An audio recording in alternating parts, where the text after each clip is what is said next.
Bukan cinta kasih seperti mana ditawarkan oleh duniawi, apa yang saya dapat, apa yang baik untuk saya. Tetapi cinta kasih dari Allah itu ialah kita sendiri yang memberi diri saya atau diri kita dikorbankan demi cinta kasih. Karena kita mau dan saya mau, kita semua mau menyerahkan diri kita kepada Allah. Ini bukan mudah, tetapi itu sebab kita perlu belajar tabah tiap-tiap hari. Yang kedua dan tidak dapat dipisahkan dari cinta kasih kita terhadap Allah ialah cinta kasih kita terhadap sesama. Ini tidak dapat dipisahkan. Janganlah kita bilang, saya hormat kepada Allah, percaya kepada Allah, mengasihi Allah, datang ke gereja tiap-tiap minggu, atau terlibat dalam aktiviti di gereja, tetapi keluarga kita sendiri kita abaikan, orang lain kita kasar, orang lain itu kita tidak peduli keperluan mereka. Tidak ada arti. Ya. Cinta kasih kita terhadap Allah tidak dapat melupakan, meninggalkan cinta kasih dan tanggung jawab kita terhadap sesama. Dan ini juga merupakan proses. Kadang-kadang dalam cinta kasih duniawi ini,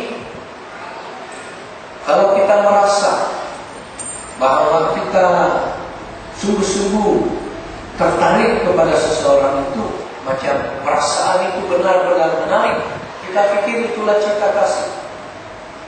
Ataupun kita merasa emosi kita itu benar-benar berkobar-kobar karena seseorang itu menarik kepada kita, kita pikir itulah cinta kasih.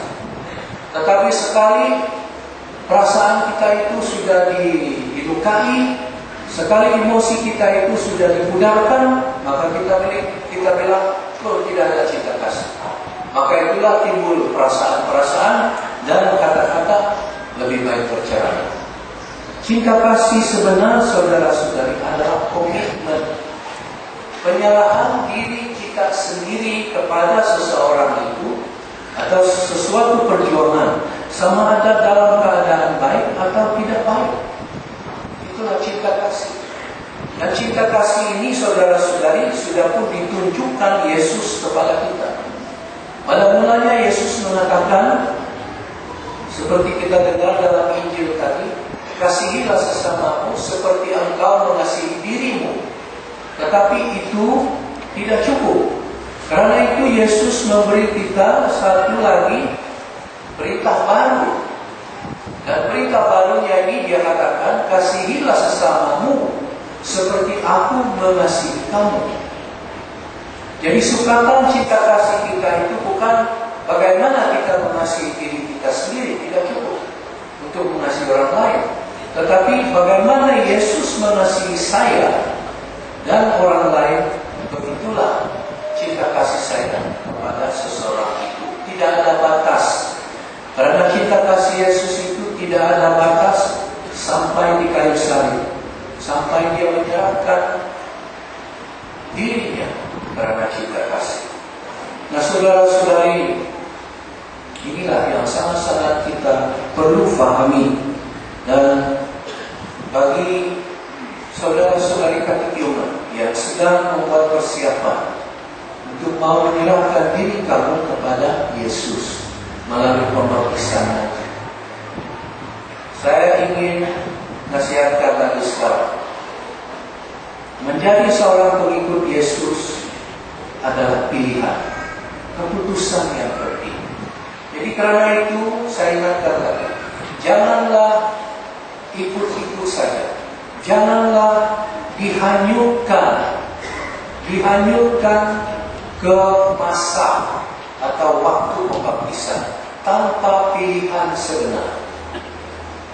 Apa yang kamu pelajari sekarang, proses pelajaran kamu bersama itu haruslah selalunya dan senantiasa didasari oleh cinta kasih. Kita mengikuti Yesus, menyerahkan diri kepada Yesus melalui pembaptisan karena cinta kasih.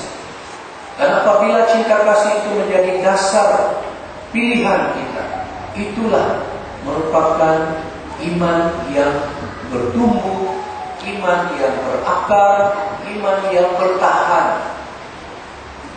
Kalau tidak, kalau bukan karena cinta kasih, apapun yang kita lakukan tidak akan bertahan. Sama ada itu mengikuti Yesus, melayani di dalam gereja, melayani di dalam keluarga. Kalau tidak ada cinta kasih, garansi tidak tahan.